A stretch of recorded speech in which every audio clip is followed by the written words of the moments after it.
எல்லாருக்கும் வணக்கம். ஜெய்பீம். இந்த ட்ரைலர் உண்மையிலேயே ரொம்ப இன்ட்ரெஸ்டிங்காக இருக்குது. அண்ட் அஜயோட செகண்ட் ஃபிலிம். அண்ட் வாழ்த்துக்கள் அஜய். ஆக்சுவலி நேரில் விட ஃபிலிமில் வந்து பயங்கரமாக இருக்கிறீங்க. ஏன்னா நேரில் கொஞ்சம் அப்படியே ஷைனாக இருக்கார். ஃபிலிமோடைய அந்த விஷுவல்ஸில் அஜயோடைய அந்த லுக் அண்ட் ப்ரெசன்ஸ் வந்து பயங்கர ஸ்ட்ராங்காக இருக்குது ஆக்சுவலி. வாழ்த்துக்கள் அஜய். அண்ட் வந்து இந்த ட்ரைலர் ரொம்ப இன்ட்ரெஸ்டிங்காக இருக்குது. த்ரில்லராக நிச்சயமாக எல்லாருக்கும் பிடிக்கும் அப்படின்னு நான் நம்புகிறேன். அண்ட் விஷுவல்ஸ் அந்த யுவனோட சாங் எனக்கு ரொம்ப பிடிச்சிருந்தது. அந்த பயங்கரமாக இருந்தது இவனோட வாய்ஸில் கேட்குறதுக்கு.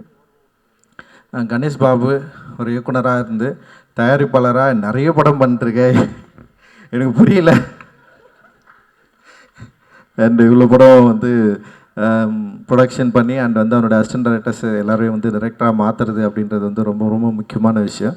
அண்ட் வாழ்த்துக்கள் கணேஷ். அண்ட் நீ மட்டும் இல்லை, கணேஷ் பாபு தானே? ஏன்னா அப்பா பேர் முன்னாடி வருதா அப்படின்னு எனக்கு தெரில எனக்கு. ஓகே, எனிவே ரொம்ப நல்ல விஷயமாக நான் வந்து பார்க்குறேன். நம்ம கூட இருக்கிறவங்கள அவங்க சரியான டேலண்ட்டை வந்து ஐடென்டிஃபை பண்ணி அதை மக்கள்கிட்ட கொண்டு போய் சேர்க்கறது. அப்புறம் ரிஸ்க்கு தான், சாதாரண விஷயம்லாம் கிடையாது. ஒரு படம் எடுக்கிறது வந்து சும்மா நம்ம வெளியிலேருந்து பார்க்கலாம். பட் ஆனால் வந்து ஒரு படத்தை எடுக்கிறது, தயாரிக்கிறது, அதில் இன்வெஸ்ட் பண்ணுற மணி வந்து நமக்கு வந்து ரிட்டர்ன் வரணும்.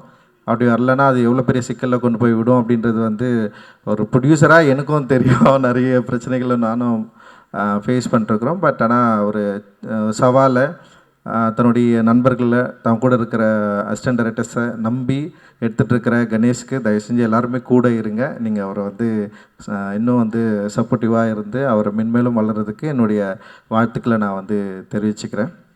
அண்டு கணேஷோட சேர்ந்து இருக்கிற அண்டு செந்தில் சார் வாழ்த்துக்கள். ஏன்னா அவர் வந்து பேசுகிறது எல்லாமே வந்து ஸ்லோவாக இருந்தாலும் ரொம்ப கவனமாக சில வேலைகளை செஞ்சிட்ருக்காரு. எனக்கு நந்தகுமார் அண்ணன் தான் வந்து அவர் வந்து இன்ட்ரடியூஸ் பண்ணி விட்டார். ஸோ அந்த டைம்லேருந்து இப்போ வரைக்கும் வந்து என் கூட வந்து நெருக்கமாக தொழில் முறையாக இருக்கட்டும், அதே நேரத்தில் அவரோட ப்ரொடக்ஷன் மூவிஸில் எல்லாமே என்னை வந்து இன்வைட் பண்ணி என்னுடைய ப்ரெசன்ஸ் இருக்கணும்னு சொல்லிட்டு எதிர்பார்க்குறாரு. அண்டு அவர் வந்து தயாரிப்பாளராகவும் வெற்றி பெறணும் அப்படின்னு நான் நினைக்கிறேன். ஏன்னா இன்றைக்கி தயாரிப்பாளராக வெற்றி பெறுறது ரொம்ப இந்த மாதிரி சின்ன படங்கள் எடுத்து வெற்றி பெறது வந்து ரொம்ப ரொம்ப அவசியம் அப்படின்னு நான் நினைக்கிறேன். எப்படி தமிழக சூழலில் அரசியல் மாற்றம் வந்து கணிக்க முடியாமல் சில பயங்கரமான ஒரு எழுச்சியை உண்டாக்குச்சோ, அந்த மாதிரி வந்து தமிழ் திரையுலகத்துலேயும் இப்போது சின்ன படங்கள் வந்து மெதுவாக தியேட்டர் நோக்கி மக்களை இன்வைட் பண்ணிட்டுருக்கு. மக்கள் எல்லோரும் வந்து தியேட்டர்ஸில் வந்து படம் பார்க்க ஆரம்பிச்சிருக்காங்க. குறிப்பாக சமீபத்தில் வந்து பிளாஸ்டாக இருக்கலாம், அதுக்கு முன்னாடி சிறைன்ற ஒரு படம் வந்து நிறைய பெரிய கலெக்ஷனை க்ரியேட் பண்ணியிருக்கு. அது மாதிரி வந்து நிறைய படங்கள் நம்ம வந்து பெரிய படமாக இருக்கிற இப்போ கருப்பு வந்து ஒரு பெரிய வெற்றி பெற்றிருக்கு. அண்டு ஓடிடி பிளாட்ஃபார்ம்ஸில் படத்தை விற்கிறது, படத்தை அப்ரோச் பண்ணுறது, அவங்க வந்து படம் பார்க்குற இல்லை படம் வாங்குகிற ஓவரால் டிசைனே டோட்டலாக மாற்றிட்டாங்க. இப்போ வந்து பெரிய ப்ரொடியூசர்ஸ் கூட ஓடிடி பிளாட்ஃபார்ம்ஸில் வந்து படம் விற்கிறது வந்து ஒரு பெரிய சவாலாக சேலஞ்சிங்காக இருக்குது. அண்ட் அதில் கூட வந்து இப்போ ஆர்டிஸ்ட் வந்து எஸ்டாப்ளிஷ் ஆர்டிஸ்ட் நடிச்சிருந்தாலுமே அந்த படத்தை விற்கிறது வந்து பெரிய பெரிய ஒரு சேலஞ்ச் தான். இன்றைக்கி ஓடிடி பிளாட்ஃபார்ம்ஸ் வந்து ஒரு பெரிய பவர்ஃபுல்லான ஒரு இடத்துக்கு மாறிட்டாங்க. லைக் வந்து தியேட்டரில் அவங்க வந்து படம் பார்க்குறதா இருக்கட்டும், இல்லை படம் வாங்குறதா இருக்கட்டும், இல்லை படத்தை வாங்கினதுக்கப்புறம் ரிலீஸ் டேட்டை ஃபிக்ஸ் பண்ணுறது, அந்த மாதிரி வந்து ஒரு பெரிய பொசிஷன் நீங்கள் வந்து இன்றைக்கி வந்து ஓடிடி பிளாட்ஃபார்ம்ஸ் பண்ணுற இடத்துல இண்டிவிஜுவல் ப்ரொடியூசர்ஸ் வந்து ஒரு படத்தை எடுத்து ரிலீஸ் பண்ணுறது வந்து இன்றைக்கி வந்து ஒரு ரொம்ப சிக்கலான ஒரு டைமில் இருக்கிறோம். ஆனால் மறுபடியும் வேறு வழி இல்லாமல் தியேட்டர்ஸை நம்பி தான் நம்ம இருக்க வேண்டிய ஒரு சூழல் வந்திருக்கு. ஏன்னா இப்போ கொரோனா காலகட்டத்துக்கு அப்புறம் வந்து ஓடிடி பிளாட்ஃபார்ம்ஸ் வந்து ப்ரொடியூசர்ஸ் கூட வந்து ஒரு நல்ல ஒரு உறவை வந்து மெயின்டைன் பண்ணாங்க. லைக் வந்து அவங்க வந்து வர்றது பார்க்குறதா இருக்கட்டும், இல்லை ப்ரொடியூசர்ஸ்க்கு வந்து ஒரு பயங்கர ஹெல்த்தியாக மாறிச்சு. ஆனால் அதுவே கிட்டத்தட்ட வந்து ஒரு 3 ஆண்டுகளுக்கு அப்புறம் டோட்டலாக மாறிடுச்சு.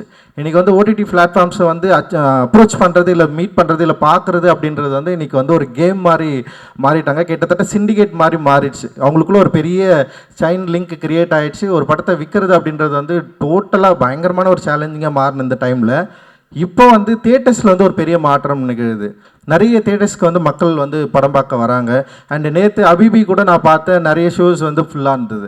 அண்டு வந்து அபிபி வந்து ஒரு மிக முக்கியமான தமிழ் சினிமாவில் மிக முக்கியமான படமாக நான் வந்து பார்க்குறேன். அந்த படத்துக்கும் வந்து மக்கள் நிறைய பேர் வந்து தங்களுடைய ஆதரவு கொடுத்து நிறைய கம்மி ஸ்க்ரீன்ஸ் தான் ரிலீஸ் ஆகிருக்கு. ஆனால் வந்து ஒரு குறிப்பிட்ட அளவுக்கு மக்கள் வந்து உள்ளே வந்து பார்த்து சப்போர்ட் பண்ணுற ஒரு இடத்துக்கு வந்து அபிபியும் மாறி இருக்கு.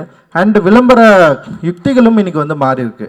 முன்னாடி பண்ணுற மாதிரி வந்து பண்ண வேண்டிய அவசியம் இல்லாமல் டோட்டலாக இன்றைக்கி வந்து சோஷியல் மீடியாஸில் இன்ஸ்டாகிராம்ஸ் அண்ட் இன்ஃப்ளூயன்சர்ஸ் இந்த மாதிரி வந்து டோட்டல் கேமே மாறி இருக்குது. இந்த கேமை கரெக்டாக புரிஞ்சுக்கிட்டு நம்ம வந்து படம் தயாரிக்கணும், மக்கள்கிட்ட கொண்டு போய் சேர்க்கணும் அப்படின்ற ஒரு சிச்சுவேஷனை வந்து இன்றைக்கி வந்து க்ரியேட் ஆகிருக்கு அப்படின்னு நான் நினைக்கிறேன். டோட்டலாக ஒரு பெரிய மாற்றம் அரசியல் சூழலில் மட்டும் இல்லை, சினிமா சூழலையும் மாறி இருக்குது. இதை நம்ம கரெக்டாக அண்டர்ஸ்டாண்ட் பண்ணிக்கிட்டோம்னா நம்ம நிச்சயமாக வந்து ஆடியன்ஸை தேட்டருக்கு உள்ளே வரத்துக்கு தயாராக இருக்கிறாங்க, அவங்கள நம்மளால் உள்ளே கொண்டு வந்துட முடியும் அப்படின்னு நான் நினைக்கிறேன். அண்டு இதை நம்முடைய தமிழ் தயாரிப்பாளர் சங்கமும் உணர்ந்துக்கணும், புரிஞ்சுக்கணும் அப்படின்னு நான் நினைக்கிறேன்.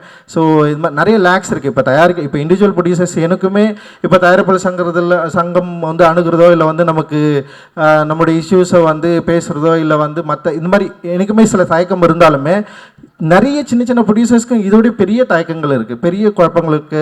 அது அந்த மாதிரியான விஷயங்களை நம்ம வந்து மேக்ஸிமம் இதை வந்து சரி பண்ணிவிட்டு ஒரு நல்ல இடத்த நோக்கி நகரணும் அப்படின்றது தான் என்னுடைய விருப்பம். நிச்சயமாக ஒரு பெரிய நல்ல விஷயங்கள் நடக்கும் அப்படின்னு நான் நம்புகிறேன். அண்டு தேட்டர்ஸ் இன்றைக்கி வந்து ரொம்ப டெமோக்ராட்டிக்கான ஒரு இடமா நான் தேட்டரை நான் பார்க்குறேன்.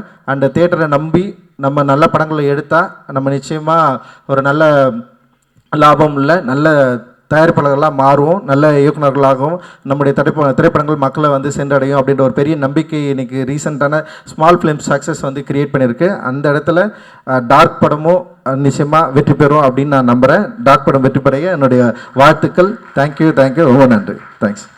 Thank you so much sir. Very very thoughtfully said. And அடுத்து உங்களுடைய படைப்புகளுக்காகவும் நாங்கள் காத்துக்கிட்டே இருக்கோம். நன்றி மீண்டும் உங்களுக்கு. Thank you very much.